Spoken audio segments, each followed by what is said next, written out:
Olá, bem-vindos ao Livro em Foco. Você já deve ter percebido que a escola ensina tudo, menos como lidar com dinheiro. Você aprende equações complexas, datas históricas, fórmulas químicas. Mas ninguém te explica como sair da corrida dos boletos no fim do mês, não é? Já se perguntou por que algumas pessoas parecem multiplicar o dinheiro que têm, enquanto outras vivem no aperto, mesmo ganhando bem? A verdade é que o problema não está no quanto você ganha, mas no que você entende sobre dinheiro. E é exatamente isso que Robert Kiyosaki revela no best-seller, que virou um fenômeno mundial: Pai Rico, Pai Pobre.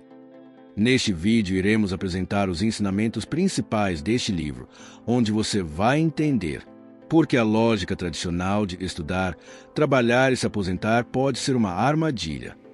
O que diferencia os ricos dos pobres e não tem nada a ver com sorte. E como mudar sua mentalidade pode ser o primeiro passo para conquistar liberdade financeira de verdade. O livro tem o propósito de desmistificar ideias tradicionais sobre dinheiro e apresentar uma nova mentalidade financeira, centrada na educação financeira prática, na construção de ativos e na independência econômica. As questões-chave que o livro busca responder: por que a escola tradicional não prepara as pessoas para lidar com dinheiro? Qual a diferença entre trabalhar por dinheiro e fazer o dinheiro trabalhar por você? O que diferencia os ricos dos pobres da classe média na forma como tratam o dinheiro? Como desenvolver inteligência financeira desde cedo? Porque acumular ativos é mais importante do que receber um bom salário. Como sair da corrida dos ratos? Ciclo infinito de trabalho para pagar contas. Quais são os verdadeiros riscos de depender exclusivamente de um emprego? Como transformar erros e fracassos em aprendizado financeiro? Termos e conceitos fundamentais. Alguns conceitos e termos-chave do livro são: ativos e passivos. Ativo é tudo que coloca dinheiro no seu bolso. Passivo é tudo que tira. Corrida dos ratos. Ciclo de trabalhar para pagar contas, sem nunca construir riqueza real. Educação financeira. Conhecimento prático sobre finanças, investimentos e gestão de recursos. Independência financeira. Capacidade de viver do retorno dos seus ativos sem depender de salário. Fluxo de caixa. Movimento do dinheiro que entra e sai. Chave para diagnosticar saúde financeira. Alfabetização financeira. Compreensão das regras do dinheiro, além das habilidades acadêmicas. Empreendedorismo. Capacidade de criar fontes de renda próprias, assumindo riscos calculados. Investimentos. Ato de fazer o dinheiro trabalhar, seja por meio de imóveis, ações ou negócios. Mentalidade racional sobre riqueza. Ver o dinheiro como ferramenta e não como fim. Segurança e liberdade financeira. Trocar a ilusão de estabilidade pela possibilidade de crescimento. Ideias principais do livro. Os ricos não trabalham por dinheiro. Neste capítulo, Kiyosaki já começa quebrando a lógica comum. Ao contrário do que se pensa, os ricos não se concentram em ganhar salários. Eles aprendem a fazer o dinheiro trabalhar para eles. O autor enfatiza que o desejo por segurança leva a maioria das pessoas a buscar empregos estáveis, mas esse caminho raramente gera riqueza. O verdadeiro jogo financeiro começa quando o indivíduo aprende a dominar o medo e a cobiça, enxergando oportunidades em vez de apenas buscar estabilidade. Essa lição introduz um conceito central. Inteligência emocional é um ativo financeiro. Aprender a controlar impulsos, buscar aprendizado e tolerar riscos é mais valioso do que buscar aumentos de salário. 2. Por que ensinar educação financeira? A lição aqui é simples, mas transformadora. O que diferencia os ricos dos pobres não é o dinheiro, mas o conhecimento sobre ele. O autor afirma que a falta de educação financeira é o motivo pelo qual até quem ganha muito pode continuar endividado. O capítulo propõe uma nova alfabetização. Saber diferenciar ativos e passivos, entender impostos, investimentos e o funcionamento do sistema financeiro. Ele ensina que acumular ativos, coisas que colocam dinheiro no seu bolso, deve ser o foco, e não apenas trabalhar para pagar contas ou acumular passivos, como carros caros ou casas além da necessidade. Uma frase marcante neste capítulo é: o analfabetismo financeiro é a principal causa da pobreza. Cuide dos seus negócios. Neste ponto, Kiyosaki faz um chamado direto: não confunda seu emprego com seu negócio. Seu trabalho paga as contas, mas o que te enriquece é o que você constrói paralelamente, ou seja, seus ativos. O autor incentiva o leitor a separar parte da renda para investimentos que gerem fluxo de caixa futuro, como imóveis de aluguel, ações, royalties, franquias ou empresas. Cuidar dos próprios negócios é tirar o foco do consumo e redirecionar a energia para construir fontes de renda duradouras. A história dos impostos e o poder das corporações. Aqui o autor oferece uma perspectiva rara sobre a relação entre governo, impostos e estrutura corporativa. Enquanto a classe média paga impostos diretamente de seu salário, os ricos, por meio de empresas e contadores, aprendem a operar dentro da lei para minimizar tributos. Kiyosaki introduz a ideia de que o sistema favorece quem entende as regras e que é responsabilidade do indivíduo aprender sobre contabilidade, direito e planejamento tributário. Empresas não apenas geram lucros, mas protegem seus donos de riscos e aumentam sua eficiência financeira. Uma frase de destaque neste capítulo: os ricos usam empresas para pagar menos, os pobres para consumir mais. Os ricos inventam dinheiro. Neste capítulo provocativo, Kiyosaki defende que a escassez de recursos não é desculpa para a indecisão. Ele afirma que o mundo está cheio de oportunidades disfarçadas e que os ricos são aqueles que treinaram o olhar para vê-las antes dos outros. Investidores bem-sucedidos não esperam fórmulas prontas. Eles desenvolvem criatividade financeira, leem o mercado e tomam decisões rápidas com base em conhecimento. É um chamado à proatividade. Invista em educação, observe tendências, conecte pontos e haja com coragem quando a oportunidade surgir. Trabalhe para aprender, não para ganhar dinheiro. Este é um dos capítulos mais contraintuitivos. O autor afirma que, sobretudo na juventude, o ideal não é buscar apenas um emprego melhor remunerado, mas aquele que proporciona aprendizado estratégico e habilidades transferíveis. Ele valoriza a formação multifuncional, defendendo que quem entende de vendas, liderança, comunicação, finanças e gestão se torna mais livre e preparado para empreender. A construção da riqueza começa com a construção de si mesmo. Ser um profissional versátil, que conecta diferentes áreas do saber, é uma das maiores vantagens competitivas. Uma das frases que podemos destacar neste capítulo é: as habilidades que você desenvolve definem a riqueza que você pode criar, superando obstáculos mentais e emocionais. Por fim, o autor mapeia os 5 obstáculos mais comuns no caminho da liberdade financeira: medo de perder dinheiro, cinismo, críticas e dúvidas alheias, preguiça, adiar decisões, hábitos ruins, gastar antes de investir, arrogância, achar que já sabe o suficiente. Esse capítulo é quase uma reflexão psicológica. Kiyosaki mostra que o maior desafio para enriquecer não está fora, está dentro da mente de cada pessoa. Enfrentar esses bloqueios, com coragem e disciplina, é o que transforma o conhecimento em ação. Comece agora. As ações falam mais alto que palavras. Neste capítulo, Kiyosaki desmonta uma das maiores armadilhas da vida financeira, a procrastinação travestida de preparação. Muitas pessoas dizem que vão investir quando souberem mais ou quando sobrar dinheiro, mas o tempo passa e elas permanecem no mesmo lugar.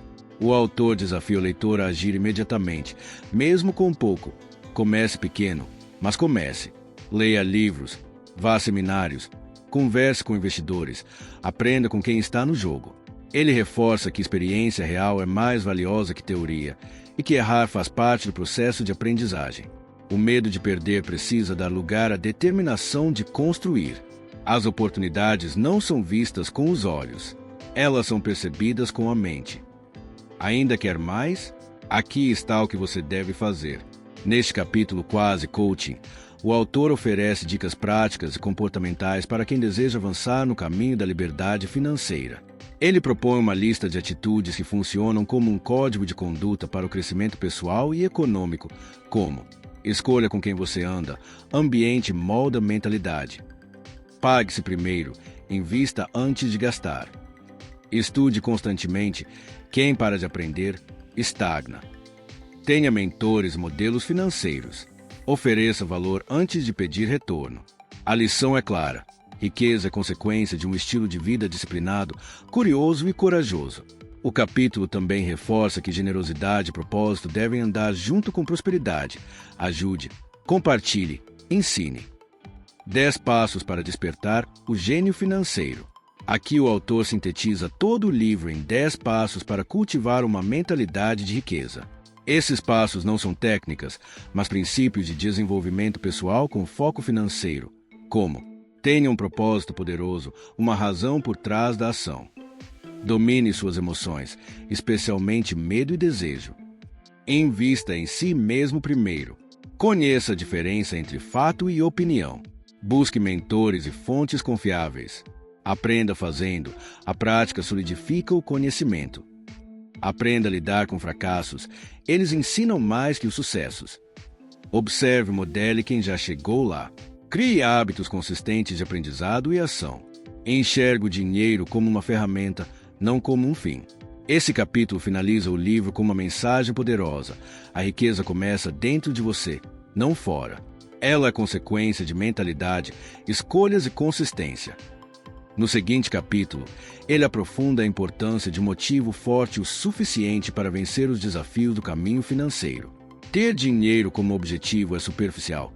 O verdadeiro combustível da liberdade financeira é um porquê pessoal, profundo e inegociável. Essa motivação pode ser: prover dignamente para a família, deixar um legado, ter tempo livre com os filhos, cuidar da saúde ou buscar liberdade criativa. Sem um motivo autêntico, o leitor facilmente volta aos velhos hábitos. O autor reforça que a inteligência financeira é construída todos os dias, mas sustentada por propósito.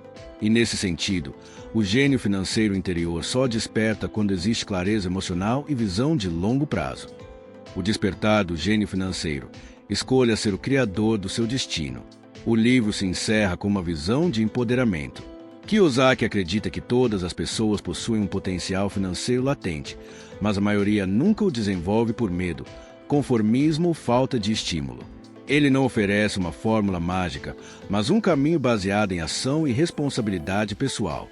A grande virada está em deixar de ser espectador e se tornar protagonista da própria vida financeira. O autor incentiva o leitor a assumir o controle. Estude todos os dias. Haja com coragem. Aprenda com erros. Cerque-se de pessoas que pensam grande. Invista em sua mente mais do que em seu estilo de vida. Este último capítulo não ensina apenas a ganhar mais dinheiro.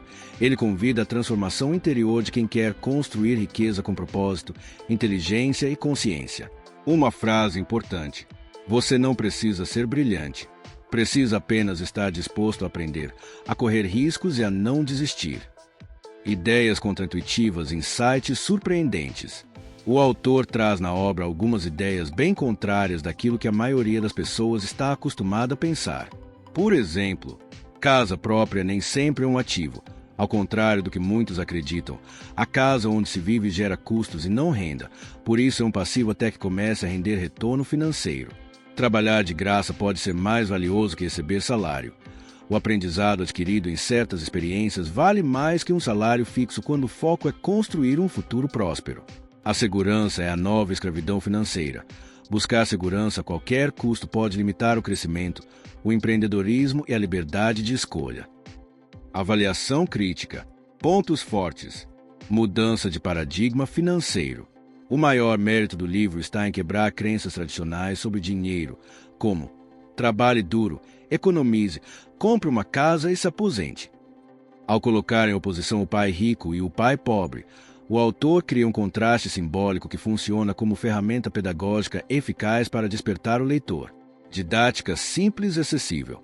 O texto utiliza linguagem clara, metáforas simples e histórias pessoais que tornam conceitos complexos, como ativos, passivos, fluxo de caixa, acessíveis para qualquer público, inclusive quem não tem familiaridade com finanças. ênfase em educação financeira prática. O livro traz à tona um tema ignorado na educação formal, a educação financeira prática, ensinando o leitor a pensar estrategicamente sobre dinheiro, não apenas a economizar ou investir, mas a ver oportunidades onde outros veem risco. Inspiração à autonomia. O autor estimula o leitor a ser protagonista de sua vida financeira, cultivando uma mentalidade empreendedora, questionadora e menos dependente de empregos formais. Isso tem forte apelo especialmente em contextos de instabilidade econômica. Conceitos universais. Apesar de estar ambientado na realidade norte-americana dos anos 90, os conceitos centrais, como criação de ativos, renda passiva, inteligência financeira, continuam válidos globalmente, inclusive em países em desenvolvimento. Possíveis limitações: ausência de detalhamento técnico. Embora o livro inspire ação, ele carece de aprofundamento técnico. Termos como investimentos imobiliários, ações e fluxo de caixa são apresentados de forma conceitual, sem orientação prática clara. Leitores que buscam como fazer podem se frustrar. Exemplos simplistas e generalizações. A obra muitas vezes simplifica excessivamente as realidades financeiras, sugerindo que basta comprar ativos para alcançar riqueza. Na prática, o processo envolve riscos, contexto econômico, conhecimento legal, psicológico e disciplina, elementos nem sempre tratados com profundidade. Pouca atenção às questões sociais e sistêmicas.